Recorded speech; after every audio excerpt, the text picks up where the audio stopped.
Yo, what's up guys? BA Market PH nga pala. So, mag-speed test tayo ng ating R291 Boost Even open line with internet stabilizer. So, ayan na, carrier aggregation siya. So, pwede kahit dalawang band ang i-lock nyo guys. So, ayan, mag-speed test tayo sa pass.com at mag-speed test din tayo sa Ookla.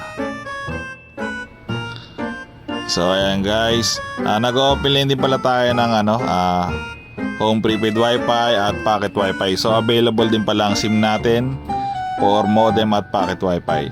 So ayan guys, yung mababa ang ping. So maganda ang R291 sa pang gaming. So sa mga gustong bumili, cash on delivery tayo nationwide. Dito nyo lang mabibili yan sa B Market PH. Upgraded na yan guys. So paunahan na lang.